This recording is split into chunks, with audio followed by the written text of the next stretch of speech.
All right, so for the FenFab intake install, the first thing you have to do is take out the stock intake. It's pretty simple. I already did all that. That only took maybe 30 minutes.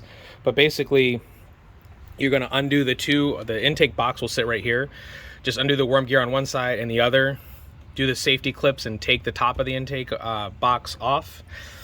And then you can undo on this side just one worm gear. This whole side will come off. You just got to take out your fitting if you have a catch can. If not, you won't have that there. And just take that out. And then there's one, I think it's a 10mm bolt that's right here that the bottom part of the stock air box is attached to. You just take that off, and I just put it back on so I have it there just in case. And then on this side, the intake box goes to a little piece way down there. You just pry it off. You just pull it and it'll come off. It still kind of sits down there. It yeah, it's kind of right there. It just directs the airflow next to the intercooler over here, and it works good. It goes right to where the filter sits now, so it brings in fresh air to the filter. On this side, this is the hard side to get off. Like I was saying,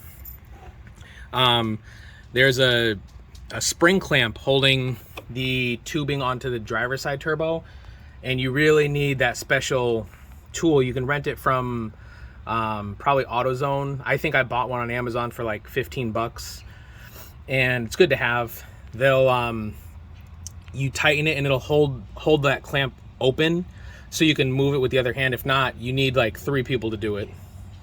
All right, working on the FenFab intake install. The first thing is taking off this driver's side turbo, the hosing, that's down there. It's way down there. So to get to that, you actually have to it's one of those weird clamps. I used one of these things to take it off, and the kit comes with the worm gears, which are way easier. On this, you want to have any extra you can on the actual pipe for this to stick out just a little bit further. So you want to just get it past the seam, get the clamp on there just past the seam, so you have as much wiggle room as you can, because it's going to end up bumping right here. So you want it to stick out just a little bit further right here so it doesn't interfere. So when you're taking the stock intake off, this is what connects to the intake box right here, and it goes down and it goes to the turbo. Now I had already replaced this clamp when I did the turbo upgrade on mine, so I already had a worm gear on here, which is already rusted out from the heat. But when you're taking this off, this clamp right here is your recirc hose. It's a pain to take off from this side, so I just took it off from the other side and like snaked it out from underneath everything. If you have the aftermarket blow-off valve like this, even if not, the recirc just gets plugged, so you could literally cut this hose in half. It doesn't matter. It's not going to be used. But if you want to save it, the easiest way is to take it off of, it's right down here. Right there is where the stock blow-off valve would be, and then this is the recirc where it connects. It's easiest to take it off of there and just snake it through underneath everything when you take this piece out. You just got to obviously make sure to take all the pieces off of this thing. All right, so going back through the FenFab intake. So here's what the stock piping looks like. It's got all these different connectors on here. Some of those are going to be replaced. Some are going to be just deleted entirely. Like this one right here. It's a recirc hose. Basically, you just let if you have the stock blow-off valve, which is down here, you're just going to let it vent to atmosphere. Mine's plugged, and you can see those 3 little bolts there plugging it. I have the charge pipe from FenFab with the race port blow-off valve, so I have it just blocked totally. You're gonna replace this. There's a fitting that goes right here to the intercooler.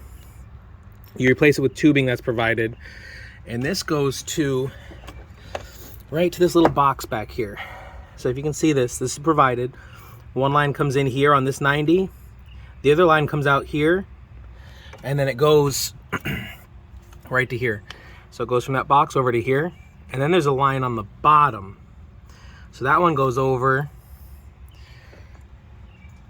Where'd it go? It's not this one. This is the one from the blow-off valve. It's right here beneath it. It's hard to see.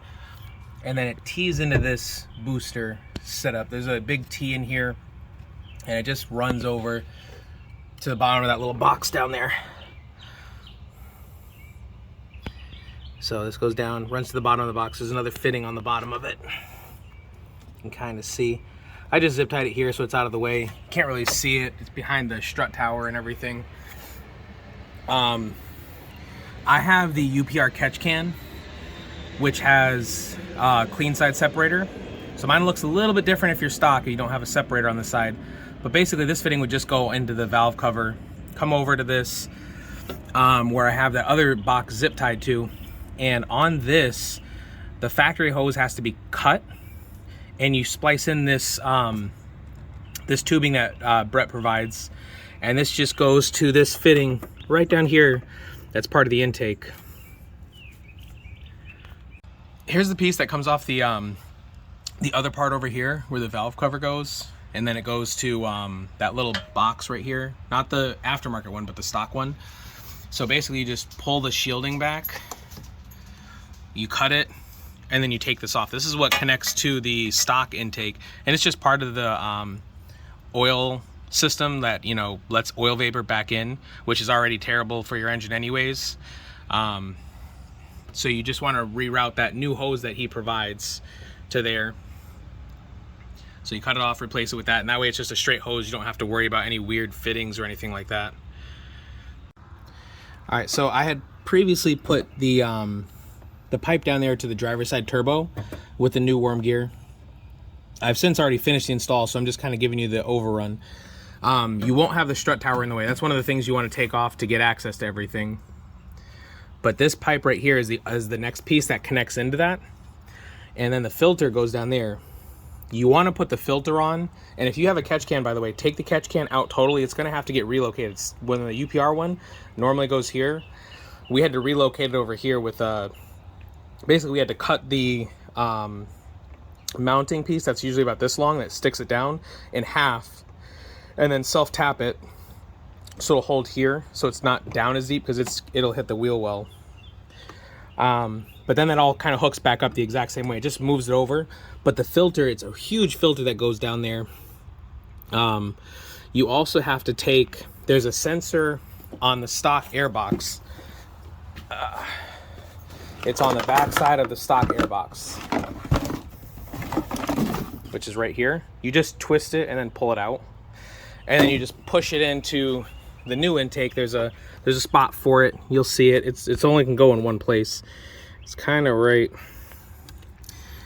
back there. You just plug it in, put this down there. You're gonna have to leave everything kind of loose to fit everything in here properly.